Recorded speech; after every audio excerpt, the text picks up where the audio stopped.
Hello, welcome along to our latest Pointless Shenanigans live from your UK Met Office. We sure do have a good show for you this evening. My name's Justin Case.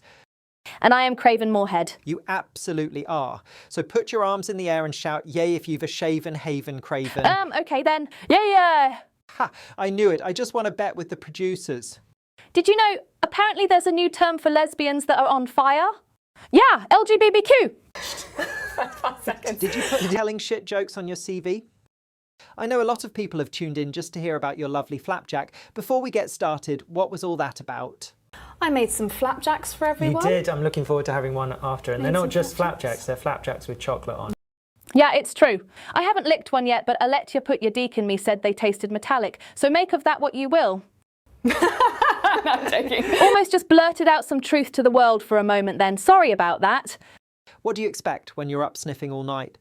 I know, right? So I popped out this morning to check the dew point, right? Ended up in a full-blown standoff with a seagull wearing what I swear was a tiny reflective vest. I said, morning, like you do, and he just stared at me, real intense, like he knew something. Anyway, I back away slowly, only to slip on a courgette, which shouldn't even be outside, let alone tactical. Turns out there's a bloke down the road who's been launching them from a modified leaf blower, claims it's part of his anti-hail initiative.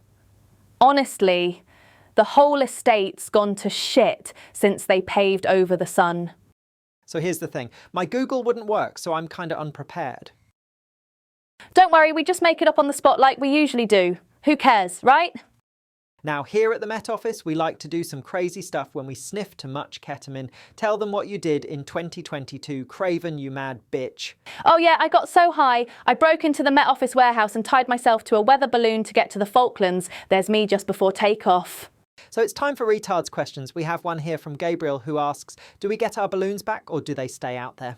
Well, that's a really dumb question. Stay out where exactly? Space? Huh.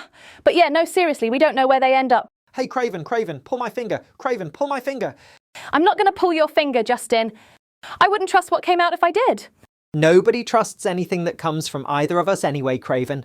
I saw you, Justin, smoking herbs in the car park this morning. Talk about awkward. Yeah, anyway, moving on, many emails coming in asking, is she going to give us a fucking forecast or not? I suppose it's a fair question, so there you are, Craven, a giant TV and a hopeful audience. Rightio. Great, off you go, Craven, knock 'em dead, and remember, it's not lies if we say it's not. I look forward to her forecast every week. She's such a professional.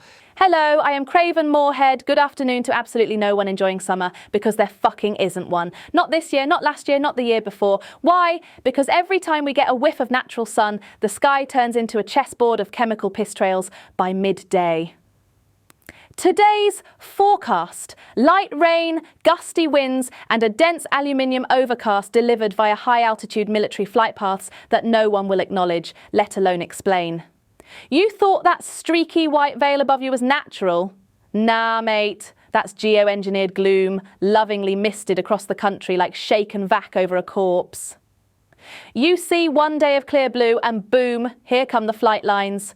Parallel, intersecting, crisscross like some kid's etch-a-sketch of climate control, and within hours that deep blue fades into a pale, milky void where shadows die and plants sulk. But wait, your weather app says it's 22 degrees and sunny intervals. Yeah.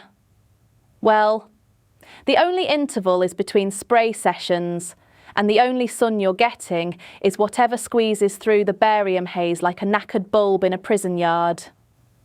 And while you're sitting in a hoodie with the heating on in late June, the media's banging on about record-breaking heat waves, record-breaking where on a NASA CGI map, on the same models they use to justify the next phase of the agenda, get to fuck. This isn't a summer, it's a scheduled suppression, and the only thing rising isn't the temperature, it's the fucking lies. So I've just returned from what can only be described as a meteorological hotspot, and by that I mean Derek's allotment behind the abandoned bingo hall. Now, the soil there has started steaming at dawn, which Derek insists is natural, but I've checked the charts and there's no geothermal activity recorded unless the Met Office has started classifying regret as a thermal output.